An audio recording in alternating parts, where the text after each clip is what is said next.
ദൈവതിരുനാമം മഹത്വപ്പെടട്ടെ. ഏവർക്കും ശുഭദിനം. ശുഭചിന്തയിലേക്ക് നമുക്ക് പ്രവേശിക്കാം.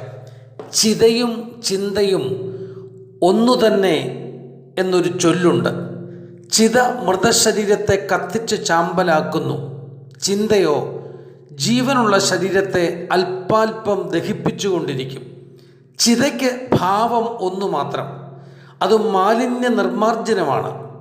അത്യുഗ്രമായ ചിത സ്വർണം പോലുള്ള ലോഹത്തെ മാലിന്യ വിമുക്തമാക്കുന്നു, വെണ്മയും ശോഭയുമുള്ളതാക്കി അതിനെ രൂപപ്പെടുത്തുന്നു.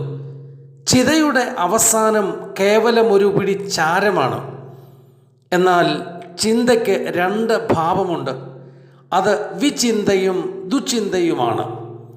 ജന്മം കൊള്ളുന്ന ഒരു ശിശു മാതാവുമായുള്ള പൊക്കിൾക്കൊടി ബന്ധം മുറിച്ചു മാറ്റുമ്പോൾ അവൻ നടത്തുന്ന വിലാപമാണ് സത്യത്തിൽ ആദ്യ കരച്ചിൽ.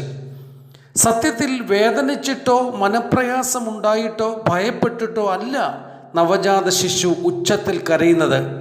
അവൻ ഏകനായതിൻ്റെ വിലാപമാണ്. ആ നിമിഷം മുതൽ അവനിൽ വ്യാകുല ചിന്ത ആരംഭം കുറിക്കും. ഇത് ഒരു ദാർശനിക ചിന്തയാണ്.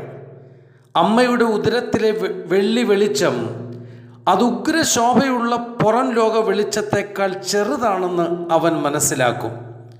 വെളിച്ചം വ്യാകുലതകളും ദുശ്ചിന്തകളും മനുഷ്യനിൽ അങ്ങനെ ശക്തമാക്കും. ആയതിനാൽ കവി പാടി, വെളിച്ചം ദുഃഖമാണുണ്ണി, തമസല്ലോ സുഖപ്രദം. വ്യാകുല ചിന്തയ്ക്ക് സത്യത്തിൽ അടിസ്ഥാനം വ്യത്യസ്തങ്ങളായ കാരണങ്ങളാണ്. ധനനഷ്ടം, മാനഹാനി, മോഹഭംഗം, അകാരണമായി ഉണ്ടാകുന്ന വിപത്തുകൾ, വിയോഗങ്ങൾ, അകാരണമായ വിമർശനങ്ങൾ, ഇങ്ങനെ പോകുന്നു.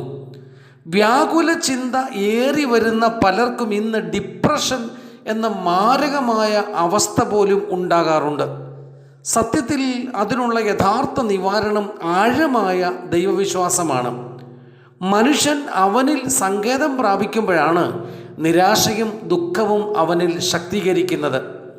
സകല ചിന്തയും അവൻ്റെ മേൽ ഇട്ടുകൊള്ളുക എന്ന പത്രോസിൻ്റെ വചനവും, നിന്റെ ഭാരം യഹോവയിൽ സമർപ്പിച്ചുകൊള്ളുക, അവൻ നിന്നെ പുലർത്തും എന്ന ദാവീദിൻ്റെ വചനവും കേവലം ഭിത്തിമേൽ തൂക്കിയിടാനല്ലാതെ ഹൃദയത്തിൽ ആലേഖനം ചെയ്യുവാൻ പഠിക്കണം.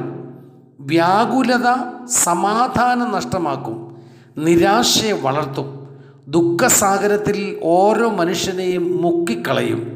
പൂർണ്ണ ആശ്രയബോധത്തിൽ സർവശക്തനായ ദൈവത്തിൽ സ്വയം അർപ്പിച്ചു കൊടുക്കുമ്പോഴാണ് സത്യത്തിൽ ശാന്തിയും സമാധാനവും സന്തോഷവും ലഭിക്കുന്നത്. ആയതിനാൽ സർവശക്തനായ ദൈവത്തിൽ മാത്രം ആശ്രയിക്കുക. ലോകം നമ്മെ കരയിക്കുമ്പോൾ ദൈവം അരികിലിരുന്ന് നമ്മെ ചിരിപ്പിക്കും. അതാകട്ടെ ഈ സുദിനം. സർവശക്തൻ അനുഗ്രഹിക്കട്ടെ. നന്ദി.